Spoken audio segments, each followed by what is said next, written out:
আসসালামু আলাইকুম সবাইকে। তো আজকে আমরা জৈব রসায়নের দ্বিতীয় লেকচার শুরু করব। টপিক হচ্ছে সমানুতা। এটাকে ইংলিশে বলে আইসোমারিজম।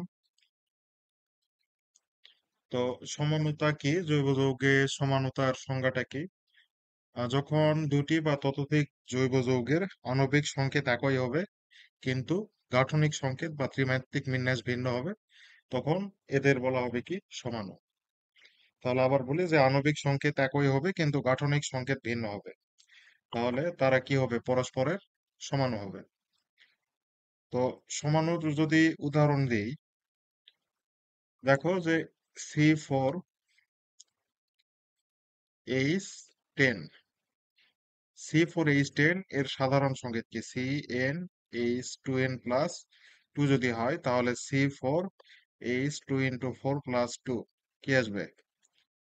C4H10, অর্থাৎ জিনিসটা কি? একটা অ্যালকেন। এটা হচ্ছে কি আমাদের অ্যালকেন। তো অ্যালকেন, এটার আণবিক সংকেত কি হচ্ছে? একটা হচ্ছে, কিন্তু এর গাঠনিক সংকেত ভিন্ন ভিন্ন পাওয়া সম্ভব। কিরকম? সেটাকে লেখা যাবে যে CH3, CH2, CH2, CH3। এটা এক ধরনের লেখা যাবে। দেখো, কার্বন হচ্ছে 4টা, হাইড্রোজেন 3, 3 6, আর এদিকে 4 10। তাহলে এখানে এর সংকেত কি হচ্ছে? C4H10। আবার সেম জিনিসটাকেই আবার আর এক ভাবে লেখা যাবে যে CH3, CH লিখে একটা CH3 কে নিচে দিয়ে এই যে CH3, এটার সংকেতও কিন্তু C4H10। দেখো, কার্বন হচ্ছে 1 2 3 4, হাইড্রোজেন কত? 3 3 6 3 9 আর 1 10, এর সংকেত কি? C4H10। তাহলে আণবিক সংকেত দুইটার একই কিন্তু গাঠনিক সংকেত দুইটা ভিন্ন। তাহলে কি হবে? এরা পরস্পরের কি হবে? সমান হবে। ইংলিশে বলে হচ্ছে আইসোমার। তো জৈব যৌগের সমাণু আহ অনেক ভাবে ভাগ করা যায়। তো মেইনলি গাঠনিক যে আছে, আর হচ্ছে ত্রিমাত্রিক আছে। তাহলে গাঠনিক আছে, ত্রিমাত্রিক আছে। তো গাঠনিকের আবার অনেকগুলো কন্ডিশন আছে।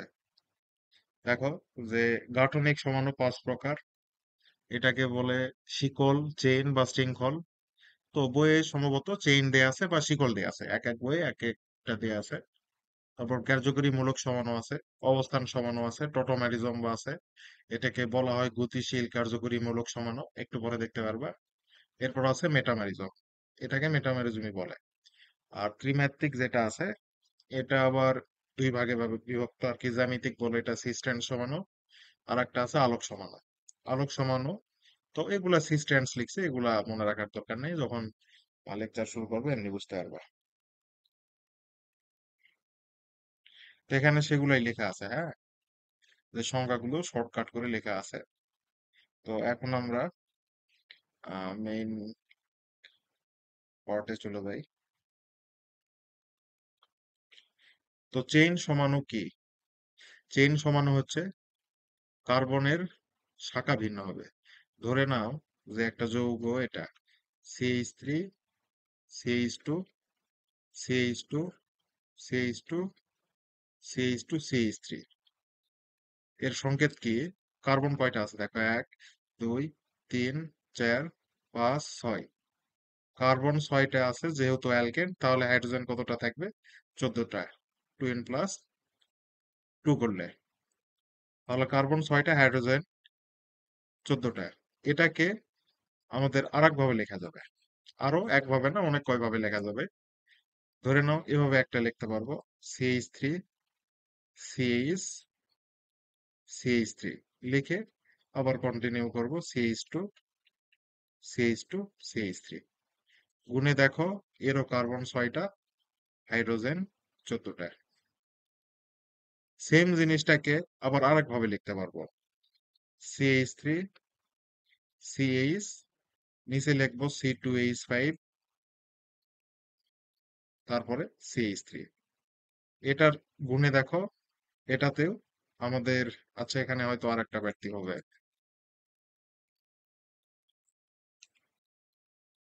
CH2, CH3, একই জিনিস, C6H14। ঠিক আছে? তাহলে এদের কি আণবিক সংকেত একই হচ্ছে কিন্তু গাঠনিক সংকেত ভিন্ন হচ্ছে।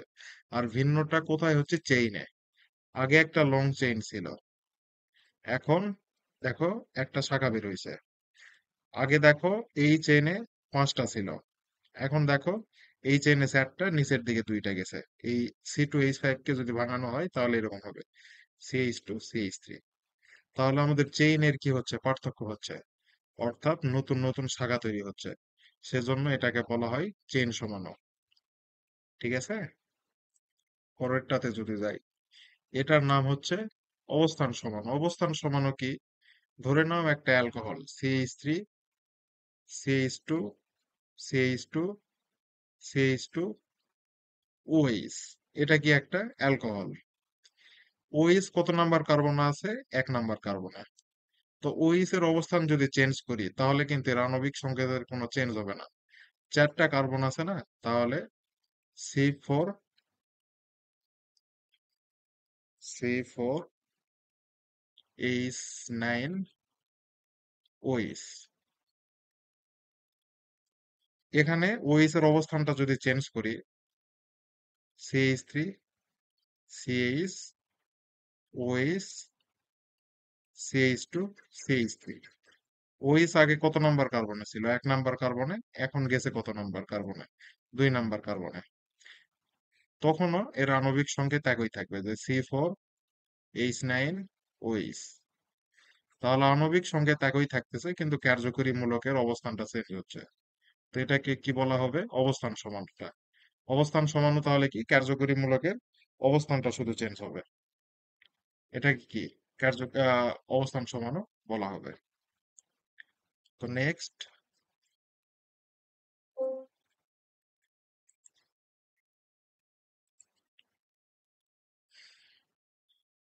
যেটা আছে সেটা হচ্ছে কার্যকরী মূলক সমাণু। আগেরটা পড়লাম অবস্থান সমাণু, এখন হচ্ছে কার্যকরী মূলক সমাণু। কার্যকরী মূলক সমাণু কি? ধরে নাও একটা অ্যালকোহল আছে যে এরকম, যে CH3, CH2, CH2, OH।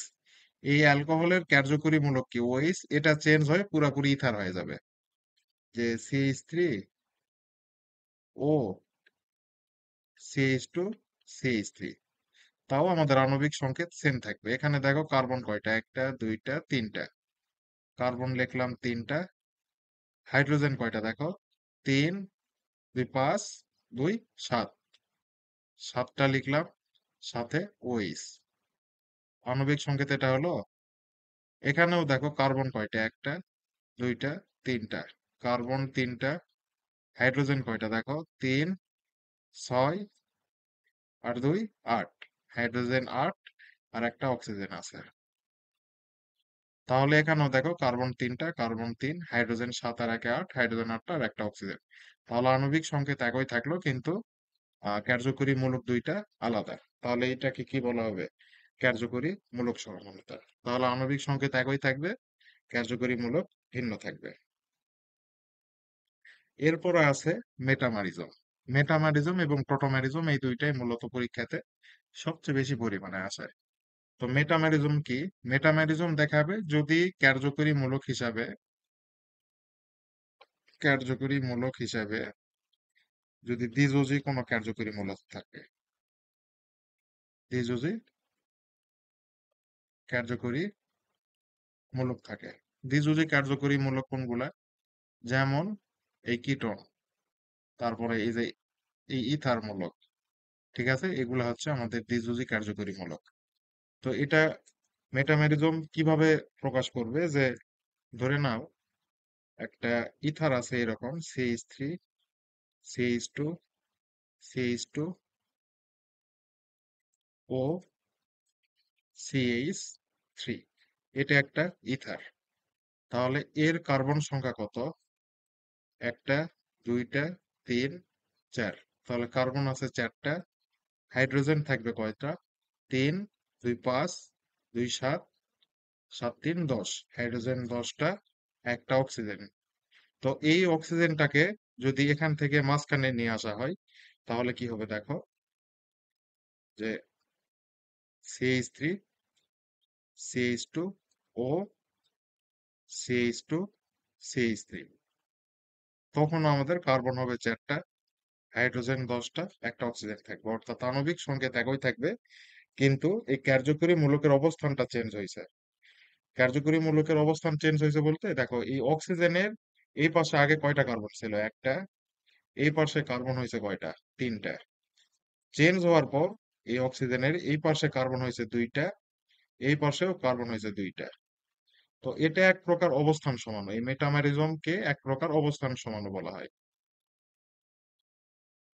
অবস্থান সমাণু ইকুয়াল মেটামেরিজম। তবে মেটামেরিজম অবশ্যই দ্বিধ্রুবির ক্ষেত্রে হয়। ঠিক আছে, এটা খেয়াল রাখবা। তাহলে মেটামেরিজম দিয়ে কি বোঝাচ্ছে? যে অক্সিজেনের বা দ্বিধ্রুবী কার্যকরী মূলকের উভয় পাশে কার্বনের ডিফারেন্স আসবে। আগে কার্বন ছিল একটা, এখন হয়েছে 2টা।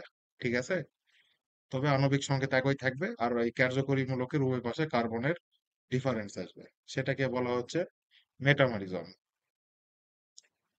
সেম জিনিস কিটনের ক্ষেত্রেও ঘটতে পারতো, যদি এখানে কার্বন দিতাম, সিও দিলে কিটন হয়ে যেত।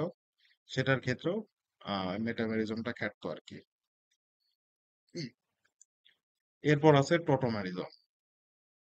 টোটোমারিজম এটা এইচএসসি তে তোমার সৃজনশীলের খ নাম্বারে আছে। আর হচ্ছে অ্যাডমিশনে যেটা আসবে সেটা হচ্ছে যে নিচের কোনটি টোটোমারিজম প্রদর্শন করে। তো এখানে বানানটা একটু ভুল আছে, এটা ঠিক করে নিও। নিচের কোনটি যে টোটোমারিজম প্রদর্শন করবে? তো টোটোমারিজম প্রদর্শন করবে হচ্ছে প্রোপানন। এটা মনে রাখবা। CH3, CO, CH3। এবং এই প্রোপানন পরিবর্তিত হয় আমাদের ইনল যৌগ তৈরি করবে। ইন অল যৌগ তৈরি করবে। তো টোটোমারিজম জিনিসটা কি? যে এই যে দেখো, যে একটা প্রোপানন ধরো আছে যে CH3, CO, CH3। এটা কি একটা প্রোপানন? এই টোটোমারিজমে কার্যকরী মূলক চেঞ্জ হয়ে যাবে, অর্থাৎ কিটন থেকে আমাদের ইনল যৌগ তৈরি করবে। অর্থাৎ অ্যালকোহলও থাকবে, অ্যালকিনও থাকবে। তো পূর্বে পড়ে আসলাম যে কার্যকরী মূলক সমান হতে আমাদের কার্যকরী মূলক চেঞ্জ হয়ে অন্য আর একটা হয়ে যায়। তো এই জন্য টোটোমারিজমকে গতিশীল কার্যকরী মূলক সমাণু বলা হয়। গতিশীল কার্যকরী মূলক সমাণু, কার্যকরী মূলক সমাণু গেল। তো এই প্রোপানন যেটা আছে, এটা আমাদের পরিবর্তিত হবে, হয়ে আমাদের কি তৈরি করবে? যে CH3 ঠিক থাকবে, কার্বন আছে, এই অক্সিজেনের এখানে একটা হাইড্রোজেন যাবে, গেলে আমাদের কি তৈরি করবে? ওইস। আর হাইড্রোজেন গেলে এখানে একটা বন্ড তৈরি করবে, ডাবল বন্ড, CH2। তো এটা আগে কি ছিল? প্রোপানন। এখন প্রোপানন থেকে কি তৈরি করছে? এই যে ডাবল বন্ডের জন্য ইন বলা হচ্ছে, ওইস এর জন্য অল। তাহলে এখানে একটা কি যৌগ নাম্বারিং যদি করি, 1, 2, 3, তাহলে প্রো 1, in, 2, অল। সেজন্য এটা কি ইনল যৌগ বলা হচ্ছে। নাম কি? প্রোপিন। Prop 1, in, 2, all. তো এই প্রোপানন চেঞ্জ হয়, প্রোপ 1, in, 2, অল হবে। আবার এই প্রোপ 1, in, 2, অল চেঞ্জ হয় প্রোপানন হবে। এটা এই যে আমাদের কেমিক্যাল যেটা থাকবে সেটাতে স্বয়ংক্রিয়ভাবে কন্টিনিউয়াসলি এটা ঘটতে থাকবে। ঠিক আছে, স্বতঃস্ফূর্তভাবে। তো সেজন্য এটাকে বলা হচ্ছে কি? গতিশীল কার্যকরীমূলক সমান, অর্থাৎ একটা কার্যকরীমূলক থেকে আর একটা কার্যকরীমূলকে রূপান্তর হবে।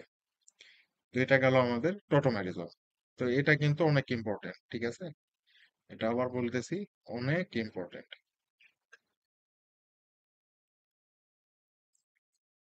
তো নেক্সট আমাদের এই যে ত্রিমাত্রিক যে সমাণুগুলো আছে, তার মধ্যে ফার্স্ট টাইপ এটা হচ্ছে জ্যামিতিক সমানুতা বা সিস ট্রান্স সমানুতা। তো একটা জিনিস মনে রাখবা যে সিস মানে হচ্ছে একই পাশে, আর ট্রান্স মানে হচ্ছে বিপরীত পাশে।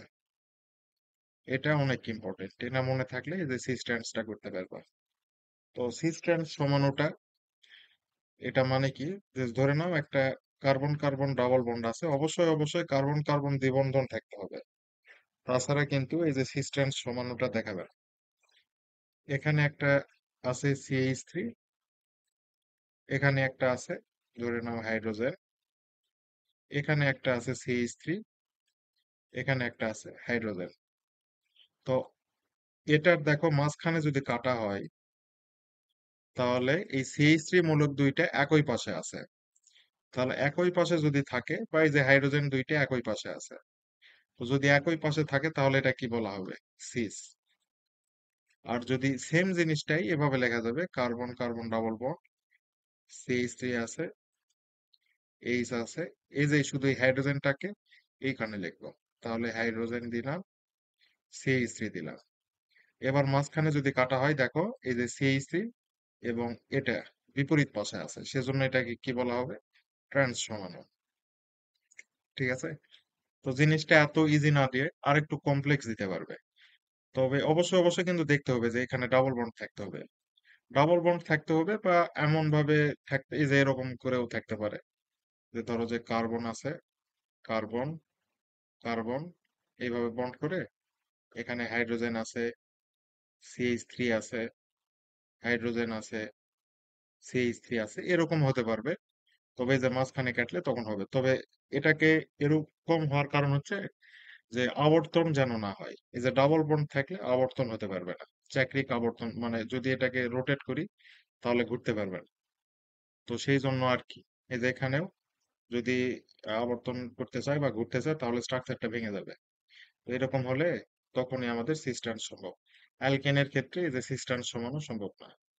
অবশ্যই এখানে চেক করতে হবে ডাবল বন্ড আছে কিনা, বা এই যে এরকম একটা স্ট্রাকচার হবে যেটাতে আবর্তন সম্ভব না, চাক্রিক আবর্তন সম্ভব না। এটাকে যদি রোটেট করতে যাও না, তখন আমাদের স্ট্রাকচারটা ভেঙে যাবে। যদি এই পাশে এক হাতে ধরো, এই পাশে এক হাতে ধরো, তাহলে এটাকে যদি রোটেট করতে চাও, দুইটাকে বিপরীত দিকে ঘোরাতে চাও হাত দিয়ে, তাহলে দেখবা যে স্ট্রাকচারটা ভেঙে যাচ্ছে। তো এই ডাবল বন্ডের এখানেও তাই, যদি ঘোরাতে চাও তাহলে ডাবল বন্ডটা ভেঙে যাবে। তো সিস্টেন সমানোর আরো অনেক উদাহরণ আছে। যেমন আমি যদি একটা ব্ল্যাক স্ক্রিনে নিয়ে যাই, তো সিস্টেন সমানোর আরো উদাহরণ কি? যদি এরকম থাকে যে সি ডাবল বন্ড সি, একটা ব্রোমিন আছে, ক্লোরিন আছে, একটা হাইড্রোজেন আছে, একটা ধরো ক্লোরিন আছে। তো এক্ষেত্রে কোনটা কিভাবে বুঝবো যে সব একই দিকে আছে? তো তখন দেখবা যে একটা কার্বনের, দেখো এখানে কিন্তু আগের বার CH3 একই দিকে ছিল বা বিপরীত দিকে ছিল, তখন আমরা সিস্টেন্স বুঝতে পারছি। কিন্তু এখন তো সব মূলক সব ভিন্ন ভিন্ন, কিভাবে আইডেন্টিফাই করবে এটা সিস হবে নাকি ট্রান্স হবে? তখন দেখবা যে একটা কার্বনের সাথে যুক্ত দুইটা পরমাণুর কার পারমাণবিক ভর বেশি। তো পারমাণবিক ভর হাইড্রোজেন এবং এই ফ্লোরিনের মধ্যে ফ্লোরিনের বেশি, সেজন্য এটাকে বলবা হচ্ছে হাই। আর এটার পারমাণবিক ভর কম, এটাকে বলবা লো। এই কার্বনেরও এই দুইটা পরমাণুর মধ্যে ভর কার বেশি? Fluorine, chlorine, bromine. তো ক্লোরিনের হচ্ছে লো, আর ব্রোমিনের হচ্ছে হাই। তাহলে এই দেখো হাই আর হাই, লো লো, এগুলা বিপরীত পাশে আছে, সেজন্য তখন এটাকে কি বলা হবে? ট্রান্স সমাণু, ট্রান্স আইসোমার। ঠিক আছে, আশা করি বুঝতে পারছো। আর সমাণু হওয়ার জন্য কিছু কন্ডিশন আছে। কন্ডিশন কি? সমাণু হওয়ার কন্ডিশন হচ্ছে যে দুইটা কার্বনে একই ধরনের মূলক থাকতে পারবে না। যেমন এখানে হাইড্রোজেন দিলাম, এখানেও হাইড্রোজেন দিলাম, এখানে CH3 দিলাম, এখানেও CH3 দিলাম, যে একটা কার্বনের দুইটা এই যে মূলক সেম হতে পারবে না। যদি সেম হয় তাহলে এগুলার সি স্ট্যান্ড সমানো সম্ভব না। ঠিক আছে, আশা করি বুঝতে পারছো। জ্যামিতিক সমানুতার পর যেটা গুরুত্বপূর্ণ সেটা হচ্ছে আলোক সমাণু।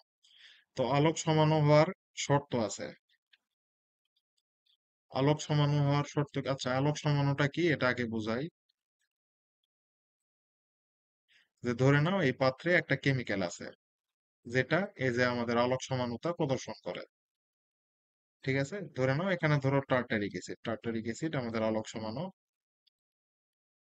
Tartaric acid. ধরে নাও এই পাত্রে আমাদের টার্টারিক অ্যাসিড আছে। তো নর্মালি যদি এই পাত্রে পানি থাকতো, তাহলে যদি আমরা আলো আলো ফেলতাম, তাহলে আলো সোজা চলে যেত।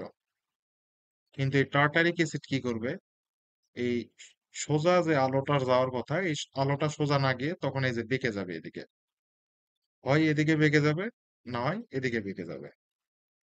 তো আলো যে এইভাবে বেঁকে যাচ্ছে, এই বেঁকে যাওয়ার ধর্মটাই বলতেছে যে আলোক সমাণু, যে এই টার্টারিক অ্যাসিডেরই আলোক সমাণু সম্ভব। একজন দেখবা যে ডান দিকে বাঁকাবে, আর একজন দেখবা যে বাম দিকে বাঁকাবে। একই জিনিস, কিন্তু একটা ডান দিকে বাঁকাবে আর একটা বাম দিকে বাঁকাবে। যেটা ডান দিকে বাঁকাবে সেটাকে বলা হয় ডানাবর্তী, আর যেটা বাম দিকে বাঁকাবে সেটাকে বলা হয় বামাবর্তী। তাহলে একই জিনিস, কিন্তু এইখানে যে কেমিক্যালটা রাখছি সেটার নাম কি, টার্টারিক, টার্টারিক অ্যাসিড। এখানে যদি আমরা লাইট ফেলাই, একজন বাম দিকে বাঁকাই দিবে আর একজন ডান দিকে বাঁকাবে। এই ধর্মটা কি, আলোক সমাণু। এই যে এই টার্টারিক অ্যাসিড দুইটা পরস্পরের আলোক সমাণু, যে একজন বামে বাঁকাবে একজন ডানে বাঁকাবে। তো এই আলোক সমাণু হওয়ার শর্ত কি? আলোক সমাণু শর্ত হওয়ার আলোক সমাণুর শর্ত হচ্ছে, এক নাম্বার, আমাদের এই যে কাইরাল কার্বন থাকতে হবে, কাইরাল কার্বন থাকতে হবে।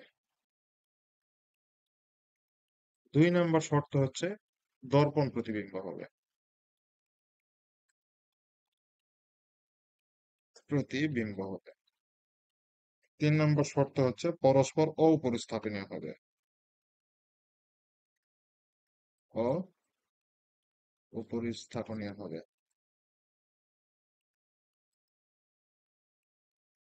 মোটামুটি এই কয়টা কন্ডিশন। তো কাইরাল কার্বন কি? ধরে নাও যে এখানে একটা আছে CH3, সি, হাইড্রোজেন, OH, এখানে নাও C double bond O H. মাঝের কার্বনে দেখো, মাঝের কার্বনের চার হাতে চারটা ভিন্ন ভিন্ন মূলক আছে। এক হাতে আছে CH3, এক হাতে আছে OH, এক হাতে আছে এইচ, এক হাতে আছে সি ডাবল বন্ড OH।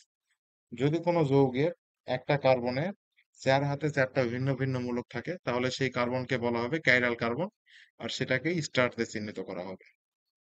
তাহলে এই যৌগে আমাদের কাইরাল কার্বন আছে, তাহলে এটা আলোক সমান প্রদর্শন করবে। এরা পরস্পরের দর্পণ প্রতিবিম্ব। দর্পণ প্রতিবিম্ব বলতে কি বোঝানো হচ্ছে, যেখানে একটা CH3 রাখলাম, কার্বন, হাইড্রোজেন, OH, নিচে COOH, এখানে যদি একটা দর্পণ রাখা হয়, দর্পণ রাখা হলে এটা পরস্পর দর্পণ প্রতিবিম্ব হবে। দেখো যে CH3, সি, এই যে হাইড্রোজেনটাকে এই পাশে দেখা যাবে, হাইড্রোজেন অক্সিজেনটাকে এই পাশে দেখা যাবে, আর নিচে COOH থাকবে। তো এরা কি পরস্পরের দর্পণ প্রতিবিম্ব। তো এই যদি বাম দিকে বাঁকায়, তো এই ডান দিকে বাঁকাবে আলোকে। আর এই পরস্পর অপরিস্থাপনীয় বলতে কি বোঝানো হচ্ছে, যে এটাকে যদি এর উপর নিয়ে গিয়ে স্থাপন করো, তাহলে দেখবা যে CH3 মিলবে, এটা মিলবে, কিন্তু হাইড্রোজেনের অবস্থা, হাইড্রোজেনের জায়গায় কি আসবে, ওইস, আর ওইস এর জায়গায় আসবে হাইড্রোজেন। তো পরস্পর অপরিস্থাপনীয়, মানে একটার উপর একটা স্থাপন করলে ম্যাচ করবে না। যদি এরকম হয় তাহলে এটা আমাদের আলোক সমাণু দেখাবে।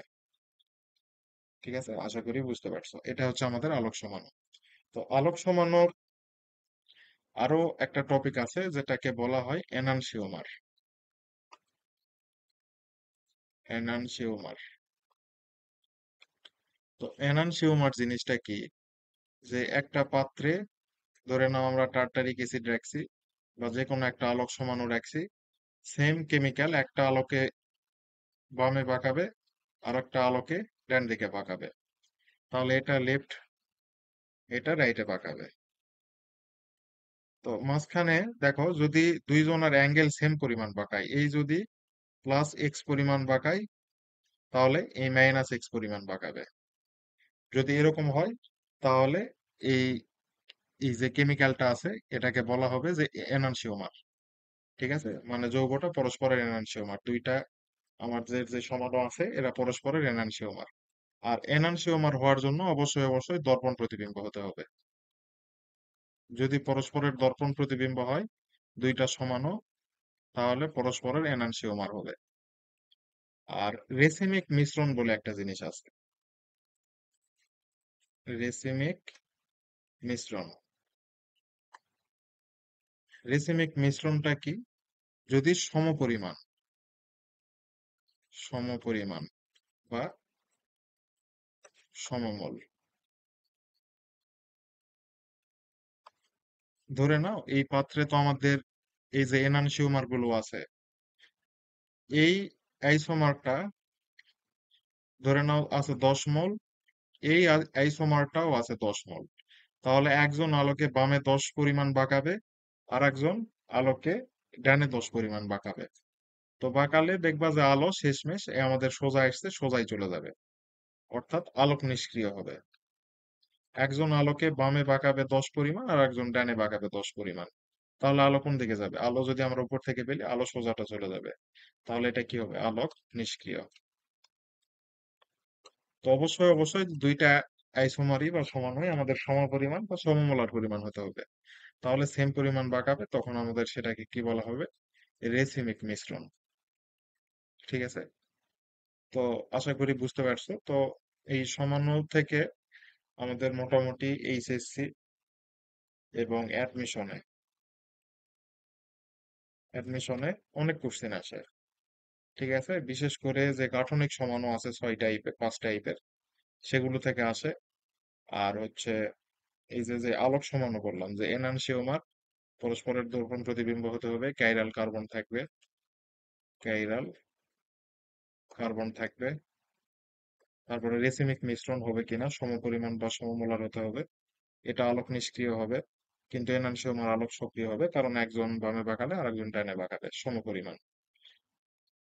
তো এগুলা থেকে কোশ্চেন আসে, টোটোমারিজম থেকে কোশ্চেন আসে। এগুলা বুথ এইচএসসি এবং অ্যাডমিশন দুইটাতেই আসে। হ্যাঁ, তো এগুলা ভালো করে পড়বা, যা বললাম, আর বই একটু দেখবা, তাহলেই আশা করি সব কমপ্লিট হয়ে যাবে। তো সবাইকে ধন্যবাদ। আর আমাদের চ্যানেল আছে যে কম্পোজিট একাডেমি ফেসবুকেও আছে, এটা সাবস্ক্রাইব করতে পারো। অনেক এডুকেশনাল ভিডিও পাবো, আর অর্গানিক ইনশাল্লাহ পুরোটা 15 থেকে 20টা লেকচারের মতো শেষ করে দেওয়া হবে A to Z।